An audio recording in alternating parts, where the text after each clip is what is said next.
3/4 by 1/2 na koplang reducer at same size na T-reducer naman dito sa kabilang unit. So 3/4 yung magsusunod.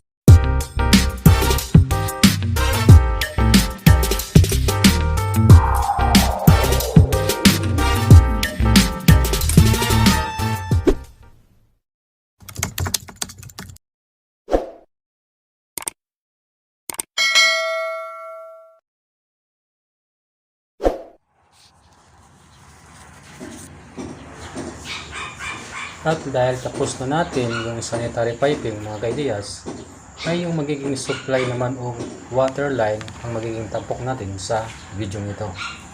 Sa muli, mapagpalang araw mga kaidiyas, tara na at samahan niyo ako sa video nito. Yan, at ready na yung mga pagdadaanan ng magiging supply natin para sa mga magiging fixtures na ikakabit natin. So, na-chipping na natin siya mga kaidiyas.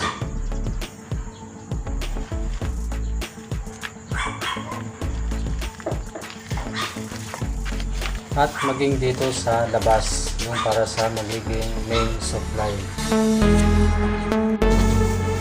At tayo na rin po mga kaidiyas ang nag-suggest gamit ang paper piping fittings. So, kumbaga for the assurance, for the long run ng linyan tubig na gagawin natin. So kumbaga ito yung pinaka-demand ngayon. Mas matibay at easy to install lang din siya mga kaidiyas.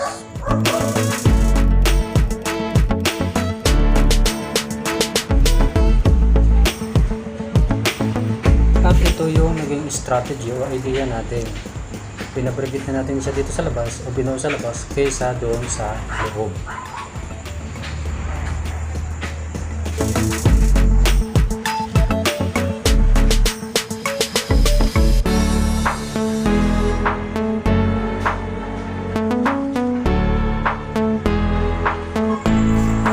Basic lang mga kaidiyas. So sinimplahan lang natin yung piping.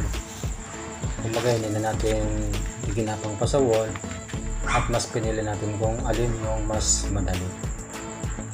So yan siya mga kaidiyas. Sa water closet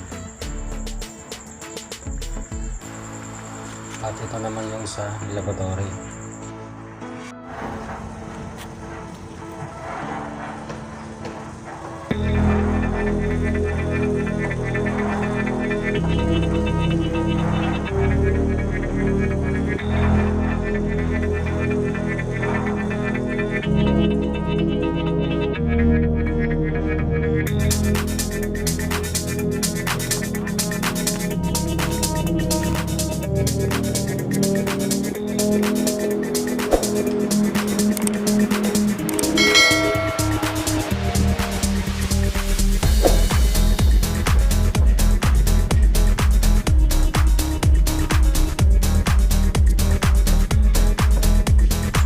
Nagsingit po tayo mga kaidiyas ng para sa supply ng faucet. At ito na po yung kabuuan ng water line natin dito sa unit na to.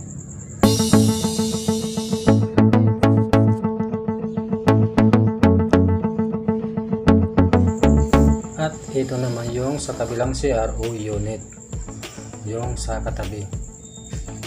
So lavatory, then supply ng faucet, then yung supply ng water closet o inodoro. So ito yung naka-high elevation mga kaidiyas.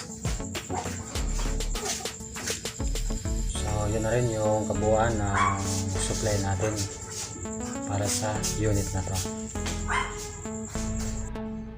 1/2 inch na paper pipe yung gamit natin na tubo dito sa loob ng unit o CR.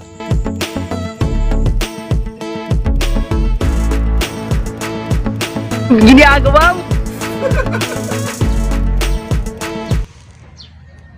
3/4 by 1/2 na koplang reducer at same size na T-reducer naman dito sa kabilang unit. So 3/4 yung magsusupply o main supply natin mga kaidiyas.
Pulang jeruk di jalan bagus lah. Kita balik ni. Paluai kan balik. Betul ni. Tatakan.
Sa muli, at your service mga kaidiyas.